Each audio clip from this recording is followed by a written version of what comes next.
J'ai pratiqué beaucoup d'arts martiaux différents et le jour où j'ai découvert la capoeira, justement, ça a été un coup de foudre tout simplement et j'en ai jamais décollé. Dès le premier cours, en fait, il y a eu un truc qui s'est passé, quoi. Je ne saurais pas expliquer quoi, mais des frissons, des choses, c'était quelque chose, quoi. Et du coup, depuis, je suis mordue et je ne peux plus m'arrêter. Je m'appelle Kado, je fais de la capoeira, ça va faire une bonne dizaine d'années. Et j'ai découvert ça dans un film d'arts martiaux. Les origines de la capoeira, c'est assez flou en fait. Donc c'est un art martial afro-brésilien, donc ça a été inventé par les esclaves au Brésil. Il y a une théorie qui dit qu'elle est tout simplement née du métissage en fait de plusieurs cultures africaines. Le côté danse qui pourrait venir à la base de danse rituelle et de lutte rituelle. La musique, pareil. Et donc beaucoup d'instruments viennent à la base de l'Afrique. Donc on a le plus important, c'est le berimbau.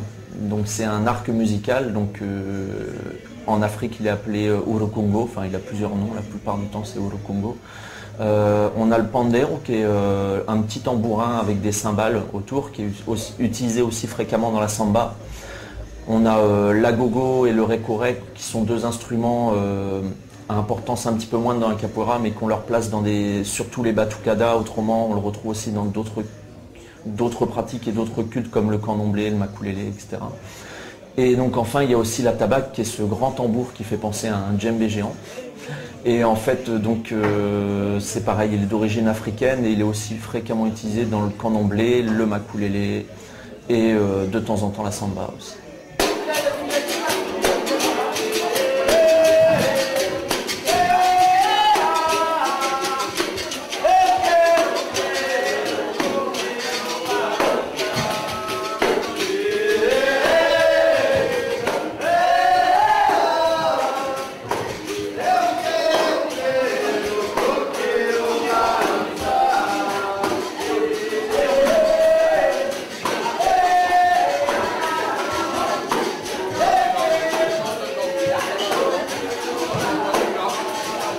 Les premiers Brésiliens qui sont arrivés en France, je crois que, je sais pas trop, une date exacte, je dirais que ça fait bien 25-30 ans. Ouais. Et comme toujours, ils ont commencé par la capitale, ça s'est implanté d'abord à Paris, puis au début ils vivaient surtout par des spectacles de danse autour du Brésil, etc. Puis après ils ont vu qu'il y avait une opportunité de développer aussi la capoeira en tant qu'art martial et du coup des petites académies ont commencé à se monter à Paris, puis après c'est descendu un peu en province. Et puis notamment on voit, c'est un peu ce qui se passe maintenant en Bretagne, ça fait vraiment 3-4 ans que ça commence à bien se diffuser sur l'ensemble du littoral breton.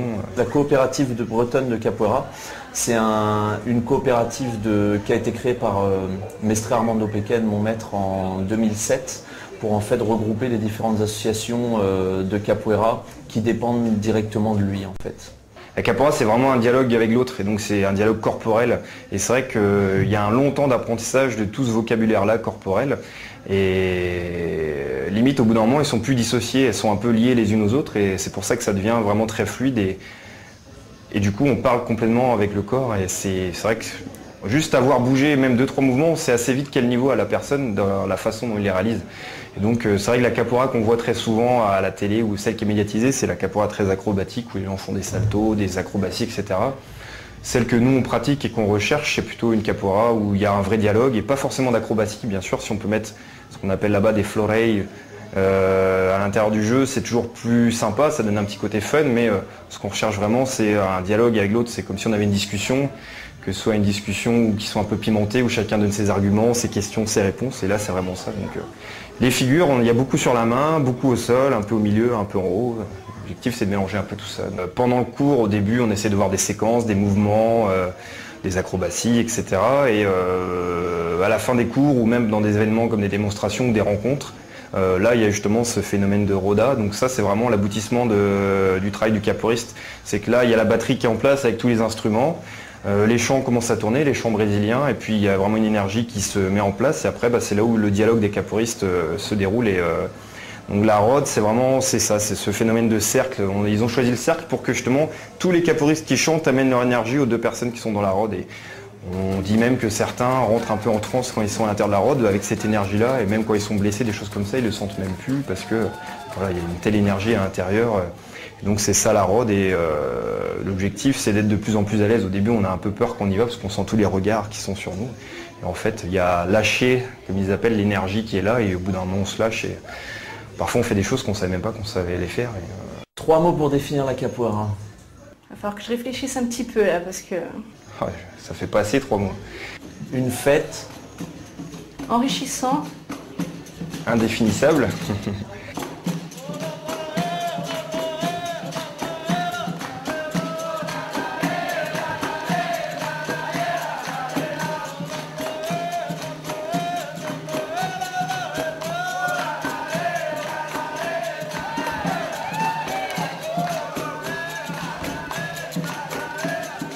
On peut les applaudir très fort. Johan et son groupe de capoeira.